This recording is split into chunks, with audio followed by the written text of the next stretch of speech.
that feeling again. Although it's the first time I've seen this scene, it somehow feels nostalgic. But the strangest thing is that this feeling isn't new. Since I was born, this familiar sensation has always been with me. It's as if I've known this world from the very beginning, and it's been like this since my birth. And this guy is our protagonist, and his name is Jimfrey Van Raid. Lost in his thoughts, the receptionist caught his attention, asking if he was there to register as an adventurer. He confirmed, a bit awkwardly, and she began to jot down his information. Jimfrey thought, man, I've seen this girl somewhere before. I can't shake this feeling. Soon after, the girl told him to look at the window, and the window she mentioned wasn't an ordinary one. It was a window that appeared in front of our protagonist. It said that his adventurer registration was being authenticated, and to confirm, he needed to raise his right hand. Seeing that strange window in front of him, he had another deja vu. This time, it was clearer than ever. But along with this deja vu, some crazy memories started surfacing. It was like he had lived a previous life, but instead of living in that world, he was playing in it. With this flood of memories in a blink, he remembered something. He was inside a game he had played relentlessly, to the point of being considered a hardcore gamer. The name of this fantastic game was Grand 7. The story of this game was quite simple. They traveled across 7 continents to achieve world peace, a classic MMORPG. It was obvious they had to travel to 7 continents, given the game's name is Grand 7. I don't know, maybe it's just crazy in my head. But the one who went really crazy was the protagonist, saying, where did these memories come from? He started to think to himself, wait a minute, I'm just a normal person. My dream was to live as an adventurer, to be rich and give my family a bright future. But are you trying to tell me that my entire life was just a game I played in my past life? Ah, so that means I'm unstoppable, right? At this, the receptionist asked if he was okay since he had been trembling and smiling for a while, but Jimfrey responded, you don't need to worry, this is just a warrior's excitement. And the woman thought, this guy's nuts. But setting that aside, he wondered why only his past life's memory returned now. However, since no one would answer that question, he simply moved on, and the first thing he would do was use these memories to his advantage. So he raised his right hand, and thus his adventurer authentication was completed, and a window with his status appeared. But besides his age, everything else was unknown, and the only thing that showed up was that his personality was flexible and composed.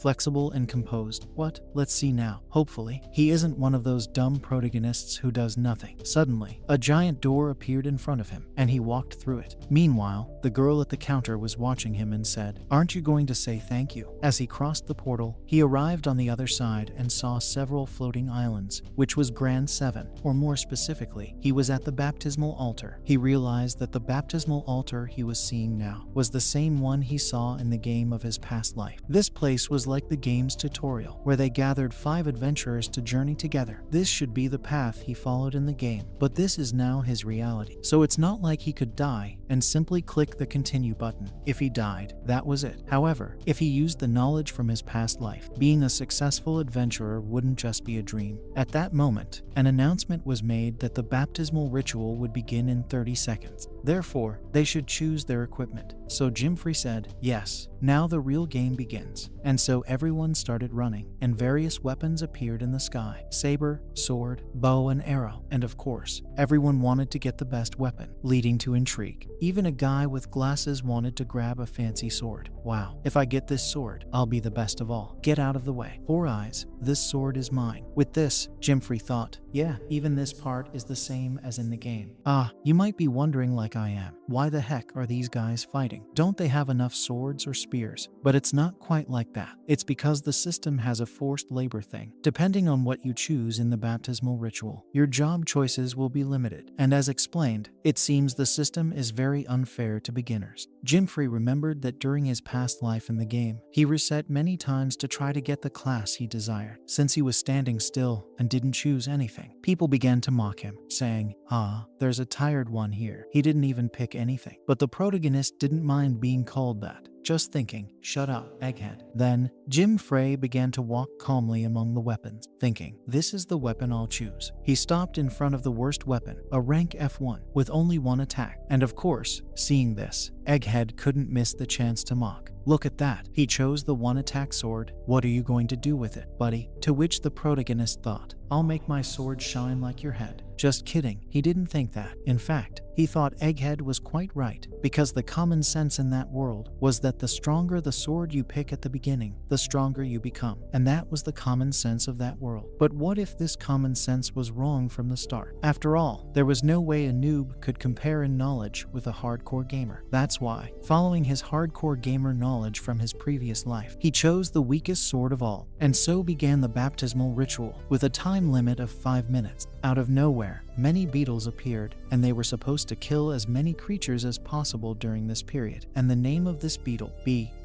wasp, I don't know what it's called, is a winged centipede, and it only appears in the baptismal ritual. Of course, since it looks like a bee, it obviously has a sting, and its sting contains a paralyzing venom that can freeze a person instantly. And Egghead, not wanting to miss the opportunity, said, try not to die, okay? And the protagonist, in his thoughts, reflected, man, what did I do to deserve this? Get out of my way, dude. At that moment, all the winged centipedes started advancing towards the adventurers, and the protagonist, seeing all this, thought, wow, it's just like in the game. Dude, again with this, you've been saying that for hours, okay? It's just like in the game, you're in the game, that's it, the whole time, since he was really in the game, or a world similar to it. The weak points should be the same, but even so, the fight would be difficult, as he didn't know if the critical hits he landed in the game worked the same way in this world. So he drew his dagger and struck the winged centipede, defeating it with just one blow from his one damaged dagger. And obviously, seeing this, everyone around was alarmed. Egghead, seeing this, was already a bit perplexed. How did this guy manage to kill the monster with just one blow from that useless dagger? Well, the answer is very simple. Every game always has a bug, and that's very normal. Of course, this game the protagonist was in also had a bug that only worked within the baptismal ritual, and it was very specific, surgically precise, because he needed to use the weakest sword from the tutorial, and if by chance he landed a critical hit with this sword, it would trigger a bug that would one hit kill the monster. Seeing how it worked solidified even more that everything in that world was the same as the game he played in his previous life. But unlike the protagonist, the other participants were struggling a lot to kill just a few winged centipedes. Egghead, having killed 2 winged centipedes at once, couldn't let this pass silently. He started boasting, haha, look at my skills here, you bunch of noobs. I'm sure I'll get the strongest class, swordsman. I wanted to know how he would get the swordsman class while holding a spear. But who am I? Let's follow the script. The protagonist even commented that this guy was as annoying as the trolls he had in the game, but he couldn't afford to be distracted as he was in the middle of a test. However, this situation for him was just a trick, as his knowledge from the previous life could already be considered a hack by itself. So, being first in this test would be child's play. At that moment, it was announced that the baptismal ritual had ended. When the system finished calculating how many monsters each one defeated, a window appeared in front of the participants, showing how many monsters they killed and the class options they could choose based on the result. Of course, some were a bit frustrated because, obviously, depending on how many they killed, they couldn't get the class they wanted. And of course, if they didn't kill anything, they wouldn't have any class to choose from. Suddenly, Egghead started laughing a lot. Why? He finally got the class he wanted so much, swordsman. Meanwhile, Jimfrey was there, calm, looking at his window, thoughtful. Then, Egghead approached him, asking how many he had managed to kill. However, the protagonist didn't even need to respond, as his window was simply gigantic, showing 33 monsters defeated, and he could choose any job he wanted. Yeah, that's why Egghead could only stand there in shock.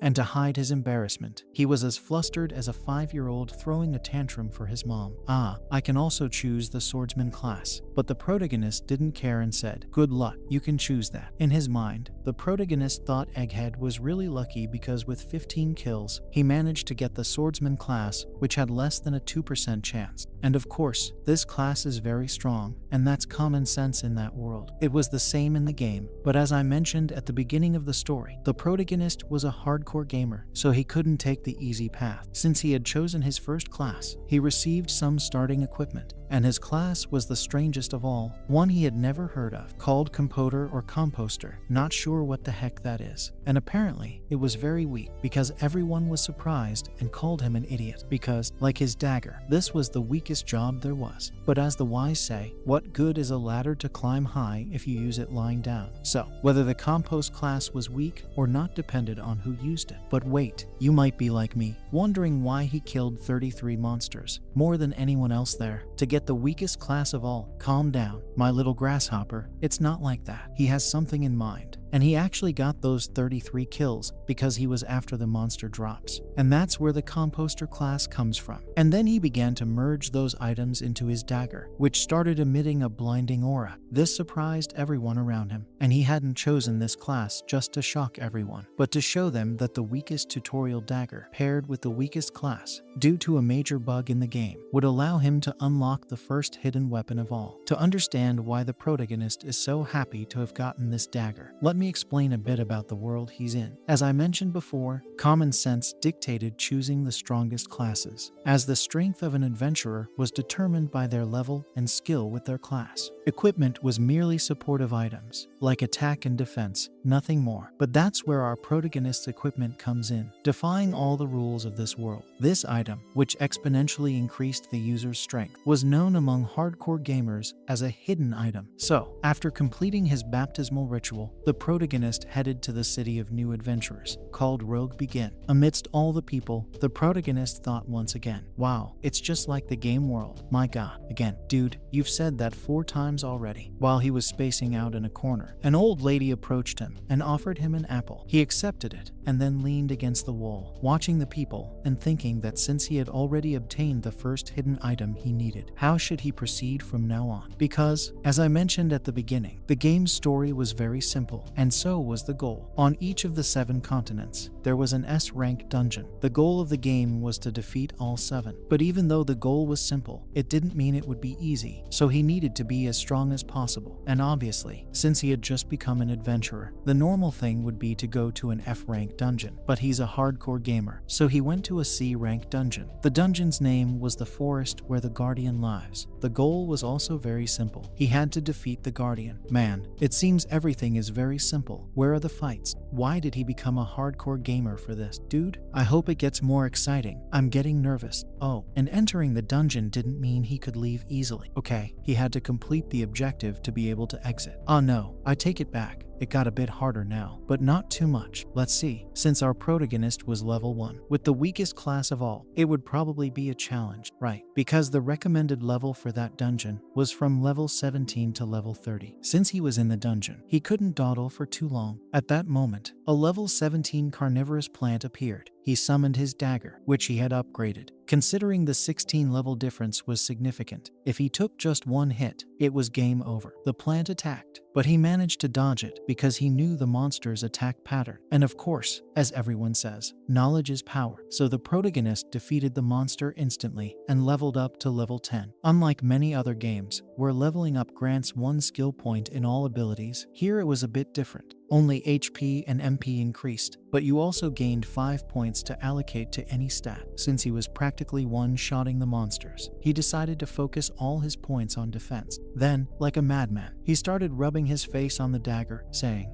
my dear, thanks to you I can level up without worrying about damage. Dude, so that's the excitement of a warrior. Back to the point. The protagonist's sword was called Centipede, and being a hidden weapon, it had a skill called Mind's Eye. As the protagonist knew, with 66 attack points, he could destroy the first rank dungeon on the first continent. Interestingly, this centipede had exactly 66 attack points. The guy really knows his stuff, right? Oh, and about the Mind's Eye skill, when activated, it could deal 3 times more damage on a critical hit. However, the true value of these things hadn't been revealed yet, so things were starting to get a bit more interesting. So instead of daydreaming, he should focus on going after the boss of that dungeon and leveling up. At that moment, the area around him started to get strange, and our protagonist knew something was coming. He was right. 3 giant one-eyed snakes, level 23, appeared. The protagonist might be considered lucky, or perhaps unlucky. Just one of them could be considered a sub-boss. Encountering 3 at once had a less than 1% chance. Suddenly, they started attacking, and the protagonist dodged in shock. Well, it made sense since there was a 13 level difference, so he had to stay back and fight them one-on-one. Knowing their attack pattern, he had to breathe and stay calm. From what he remembered, the weak spot of these snakes was right below their necks. since they had very tough skin. He had to go all out at once, without hesitation. With the strongest attack on the first continent, he could probably kill the snake in one hit. But it didn't work because it seemed these snakes were intelligent beings. One blocked the other's path, protecting it. This caught our hardcore gamer by surprise, so much so that the third snake managed to bite him. However, since it was closer, he managed to cut off its head, and as he fell to the ground, wounded, he leveled up but was on the brink of death. And this was also part of his plan. Remember, he maxed out his defense. That ensured he could have a second chance, so he wouldn't die to the dungeon monsters with just one hit. And what would that do, besides not dying? Of course, it would unlock some conditions. Thus, the system notified that the conditions indicated that level 2 of the centipede was unlocked. With that, he put all his points into speed, and of course, he managed to kill the other 2 snakes. The other skill the protagonist unlocked was called Divine Acceleration, which increased his speed by 10 times. This only happened when the individual was on the brink of death. So back when I said he put all his points into speed, I was wrong. It was probably due to the skill. My apologies for the confusion. As the heads of the 2 snakes fell to the ground, he struck a superhero pose and said, "Sorry, but it's not my time to die yet." His level increased again, and now he was at level 17. Right after that, he got stuck in a tree, thinking that in a normal situation, he should run as fast as he could to heal. But if he did that, the speed buff from Divine Acceleration would disappear. With his knowledge of monster patterns, being 10 times faster would certainly be a huge advantage, making things more interesting. A little later, our protagonist was facing other monsters in the dense forest, even commenting, "Man, these monsters are so weak." With him using 10 times more speed, it was probably 10 times more XP, but it didn't quite work that way. It might have increased efficiency, but not the amount of XP. Anyway, if he could keep leveling up at this rate, he'd be fine. Besides, he was thinking about creating another item before the boss appeared. The items he needed were as follows: water, thorny grass, a strong acid fruit, a larva, a jelly plant, a Tokyo ghoul flower, and an iriri seed. This list of items was ridiculous for creating just a D rank item. It was even more annoying when the game turned into reality, but he couldn't do anything by complaining. So the best thing to do was to gather these items before the boss appeared. A little later, deeper into the forest, the protagonist had collected most of the items. While he thought he was finally close to completing his goal, someone called his attention. When he turned around, he saw 2 men from his village. The blonde guy commented, "Look what we have here." The guy who always wanted to be an adventurer finally made it.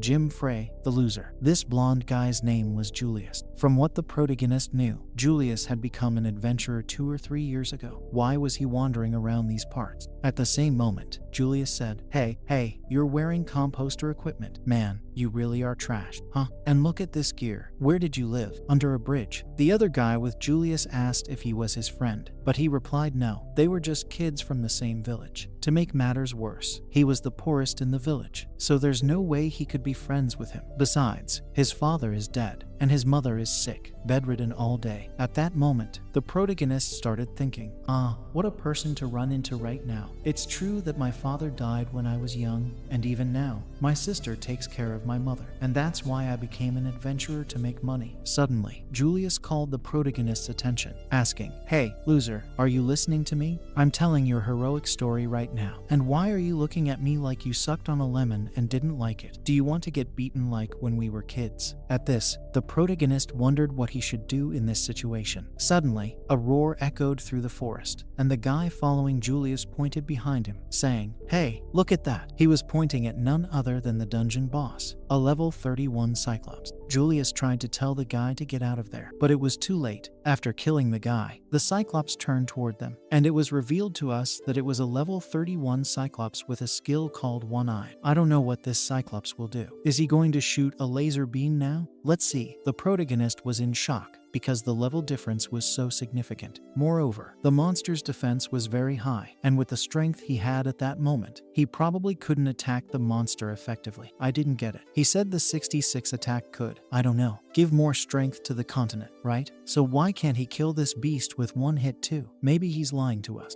Let's keep an eye on this. The Cyclops attacked, causing a huge crater. However, our protagonist managed to dodge in time, albeit with some difficulty. Because of this, the Cyclops locked onto him as a target. Then the function of the one-eyed Cyclops skill was revealed. Once it locked onto a battle target, the person couldn't escape until the battle ended. Faced with this, our protagonist could do nothing but fight. The monster attacked again, but once more, the protagonist managed to dodge. Of course, he could do this because, besides knowing the attack pattern, he had activated divine acceleration, making the fight a bit easier. Meanwhile, Julius was in the background, watching the entire battle, mentally asking, how is he fighting like this? Isn't he Jin Frey, the loser? What's happening here? Meanwhile, back in the battle, our protagonist thought that if he kept running away, the fight would never end. So the solution was to charge forward immediately. He climbed onto the Cyclops club, which tried to grab him, but he jumped even higher, landing just above the Cyclops' head, where its neck was exposed. This meant there was no better moment to attack. However, as he had said before, his attack was very weak. It turned out that the attack he made ended up giving the Cyclops only a scratch, which obviously made it alert and tried to attack him. However, the protagonist managed to dodge in time and reposition himself. At this moment, the protagonist comments, "It's really difficult to face him on flat terrain, especially with this level difference. Oh, come on, weren't you supposed to be a hardcore gamer? Go take down the monster already. Tough guy." Meanwhile, Julius was hiding in the bushes, just watching the battle while our protagonist was handling everything. Watching the protagonist's movements, Julius wondered what kind of buff that was since he had never seen it before. Meanwhile, our protagonist was panting, gaining speed but not endurance. He began to reflect that he should have created that. He had already gathered the thorny grass, the strong acid branch, and even the Tokyo Ghoul flower. The only thing left was to compost these items. I'm not even sure if compost is the right word, but let's go with it, and you can comment if needed. The protagonist continued reflecting. I can find these things around here, so if you look a little back, oh no, look where it is. He was literally right next to who? Julius, the coward. Obviously, the protagonist needed those items, so he ran towards him, dragging the monster along. He bulldozed over Julius, but managed to grab the item. A little further ahead, he found water, the last item he needed. Entering the lake, he completed his task. Then he shouted the command, compost. In the end, he managed to create a poison of E rarity. The effect was that the target's life would decrease over time. At this, Julius, the Sherlock Holmes, yelled, "Are you stupid? The Cyclops has high poison resistance. What do you expect to achieve with that weak poison? It won't work." But our protagonist already knew that. His goal, from the start, was different. By using the cerebrospinal fluid from the snake he killed earlier, he composted the poison once more, transforming it into a D-rank poison,